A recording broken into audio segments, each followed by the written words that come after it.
Pomaže Bog, braće i sestre, i dobrodošli u jednom novom YouTube videu. Moje ime je Hadži Teodora i u današnjem videu želim da pričam o Srpskoj pravoslavnoj crkvi koja se nalazi u Hamburgu.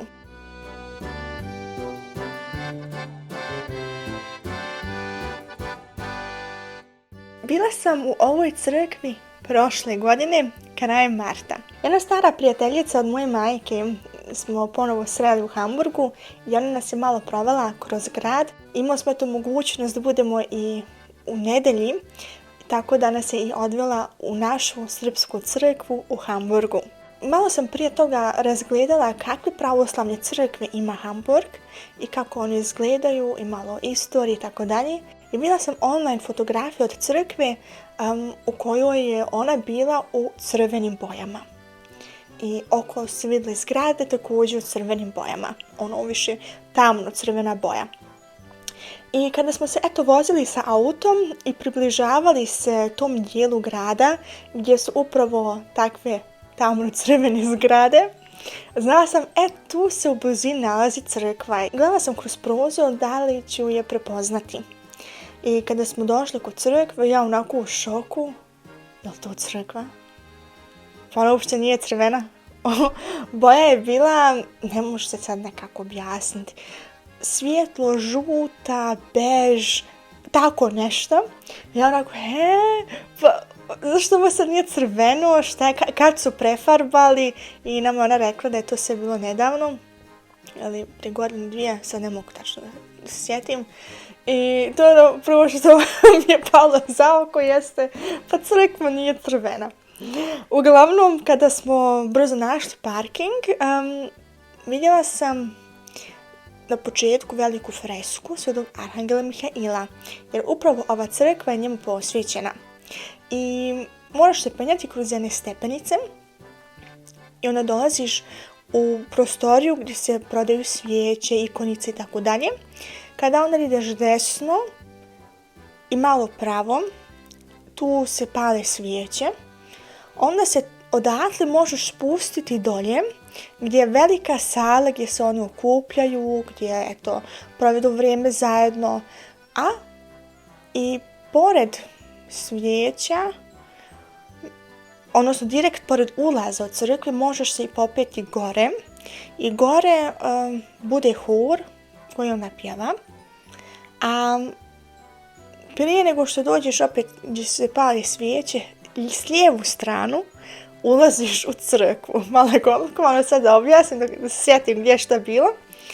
I ja sam se toliko oduševila te crkve, jer svana nije ono tipično pravoslavna crkva. Znam da su je otkupili od protestanata i da su naravno kompletno i renovirali i sredili i pretvorili u pravoslavnu crkvu, ali onako kako izgleda unutra nisam očekivala.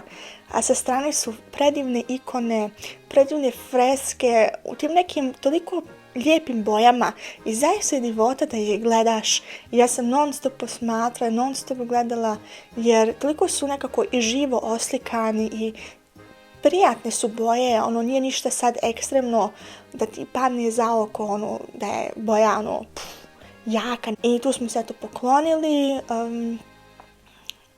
služili su 2 ili 3 sveštenika, sad ne znam, mislim da su 3 zajedno služili.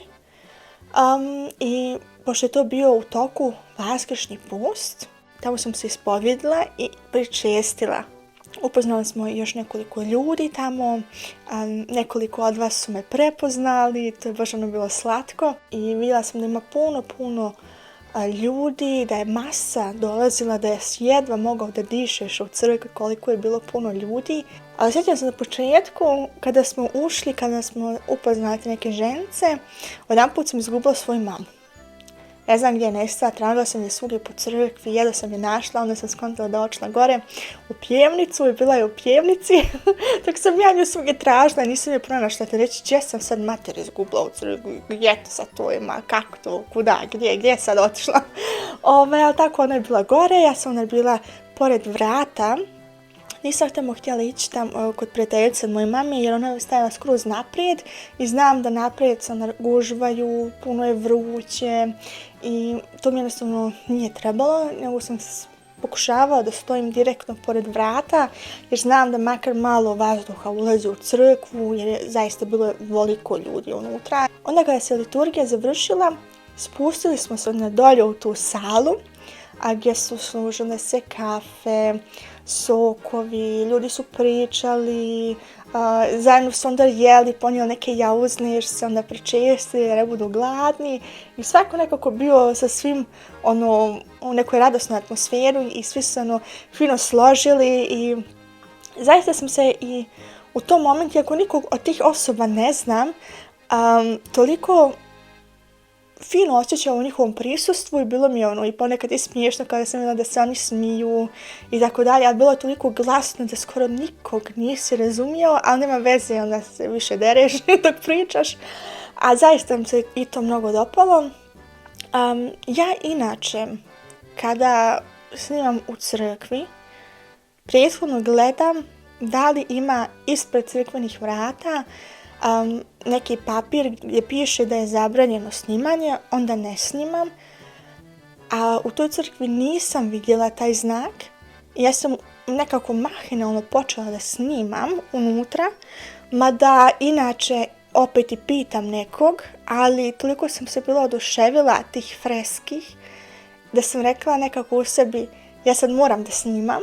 Iako sam vidjela sveštenika, ali on je se spremao za liturgiju i bilo je mnogo ljudi koji onda kasnije ulazilo i mnogi su išli na ispovijest, da nisam htjela da ometam i da njega u tom ometam i da ga pitam da li mogu da snimam. Nego sam pomislila ja ću sad snimati pa pitat ću ga kasnije ili kako god. Ali izgleda je on to primijetio i kada se završila liturgija, kada smo bili u sali, on je meni prišao i rekao eto da je vidio da sam ja snimala i da drugi puta trebam njega pitati. I kasnije mi dao i blagoslov da snimam, da objavim crkvu u mom vlogu, tako da sam i to riješila, ali zaista ja inače uvijek pitam, tu desi se, kada se nalazite u Hamburgu, obavezno svratite unutra. Ja sad ne znam da li ona svakim danom otvorena ili samo preko vikenda. Tu bi morali da pogledate na njihovoj web stranici. I da, to je bio jednostavno taj neki moj boravak u ovoj crkvi. Bilo mi je drago da sam se mogla ispovjediti i pričestiti. A mi se vidimo u sljedećem videu. S Bogom, amin.